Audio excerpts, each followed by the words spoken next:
Hey guys, Yankee here, and today I'm going to be giving my thoughts on Pokemon Horizon. This is a two-volume manga series. I don't know if you can see it well, but it says Sun and Moon right there. It's sort of an adaptation of, not really an adaptation of Sun and Moon, but it takes place in Alola and features like Sun and Moon Pokemon, right? This manga is by Tenya Yabuno, who also worked on the as the artist for I forget what it's called. It's Digimon Adventure 01 Tamer. I forget. V Tamer. It's V Tamer 01. Digimon. Maybe it's not even Digimon Adventure. Yeah. Anyway, he worked on a Digimon manga that I really like, and it was on one of my wish lists for manga licenses. Um, so I found out about this not too long ago. I didn't even know this existed. It was two volumes. I picked it up and I gave it a read, and it's okay. Um, it's two volumes, so things move pretty quick, um, but it doesn't. It's not an adaptation of the story of Sun and Moon. It takes place on Sun and Moon, and you get like some aspects of those games in here, um, but it's sort of its own little thing. Um, so to start off with, our main character Akira, you can see him right there. He is not from Alola. He is staying with Kukui because that's his relative, I believe. Um, and we see he comes to Alola, and he's sort of been studying a lot, so he hasn't really interacted with a lot of Pokemon and doesn't even really know much about Pokemon battles. Um, until he sees the female lead in this, Mana, who is taking care of the Rockruff we see here on the cover and battling with it. Um, and she is basically taking care of that Rockruff for Kukui. Akira and Rockruff sort of connect, and he ends up being its trainer. And then they go off on an adventure. Um, Z moves are in, but we like the first time we see them used, he doesn't. Akira doesn't have a Z ring, and they don't even. As far as I remember, I don't think I see a Z crystal at all. All we have is like you'll see on the cover, Rockruff on the front of his neck has like a little red gem, and that's sort of a part of the story. But um, so like Z moves are here. The island trial isn't anything like it is in the game. Um, it's basically just Kukui tells Akira to go battle and learn about Pokemon. Consider it an island trial. There we go. That's that. Um, so it's not really doing the trials or anything like that. Um, we de we de um, we do see him fight Hala a little bit. I think. Oh boy, I forgot. I think I think Rockruff and um, Akira. I keep forgetting their names. I think they battle Hala. I forget, but they meet Hala and he gives them the Z rings. Um, and then, like a few chapters in, we meet Tokyo, who is a trainer who can. He has like a special power where Pokemon just listen to him, even if he's telling them to do things they don't want to do.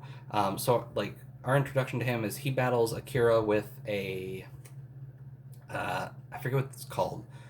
Komo-O, I think, the baby dragon from Sun and Moon. He fights with that, and like the Komo-O gets beaten, and he's basically ready to give up. But Akira forces him to not Akira. That's wrong. Tokyo forces him to keep fighting, and so we set him up as a bad dude, and then he abandons the Komo-O after it faints, or after he is defeated. And I thought at that point, okay, here's a new Pokemon for Akira. No, nobody has more than one Pokemon in this for basically the whole thing, except towards the end where we get a trainer who has three Pokemon, but all the other trainers only have one, so and there's three of them. So anyway, Tokyo's sort of like the rival and the ends up becoming the big bad guy of this. Um, he is the son of, oh boy, I have his name written down here, Manga, who is the boss of Team Kings. So we have like our own fictional team for this. Team Skull doesn't appear at all. Um, I don't think the Aether Foundation is mentioned either. Um, so Team Kings are after the Rockruff because the Rockruff has the special gem, and he's also from 1,000 years ago. Towards the end, we get like this story about how on a special island, Wama Island, which is where sort of like Team King's hideout is. 1,000 years in the past, there was a tyrannical king, and a hero and a Rockruff came to stop him. I think the hero died. I forget. But the Rockruff was turned to stone, and then Manga woke it up and was trying to summon Sol Galeo for some reason. I don't really remember. Um, he, the big boss of Team Kings barely matters, right? Um, he needs Rockruff to summon Sol Galeo. Okay, we get to when we find him. He summons Sol Galeo. Lunala also appears, and like it turns out, Tokyo betrayed his father. It's Tokyo as a character is confusing. Well, not really. I get it, but while I was reading it, I was confused. He starts off as like the evil rival, and then in the second volume, suddenly he's like, "Oh, my dad's evil. I want to help you." And so they just are real quick to let him join. Akira and Mana are real quick to team up, and then they defeat Meija, and then Tokyo betrays Akira and Mana and his father so he could like do his own evil plan, which is to basically bring eternal darkness to the world with Lunala. Um, it's okay. It makes sense as you read it. Like you get it. It's silly and dumb, but that's fine.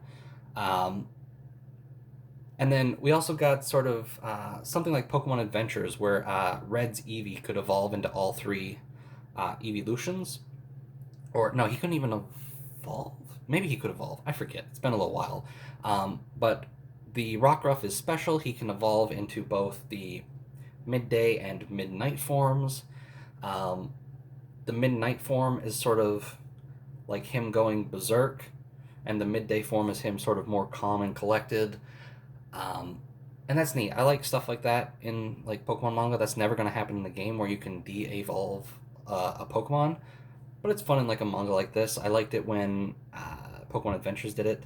I like it here. It's a neat little thing. Uh, for a short little 2-volume manga, this is pretty okay. Um,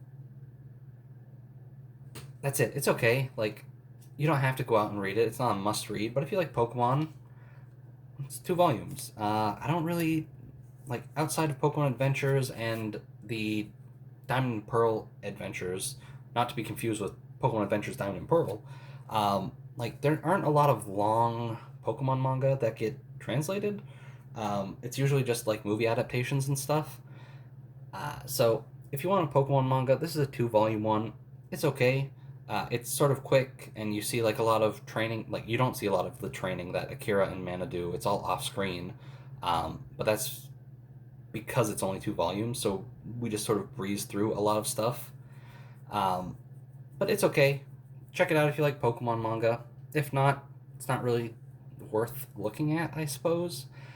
Anyway, that's going to do it for this video. I'll see you guys next time.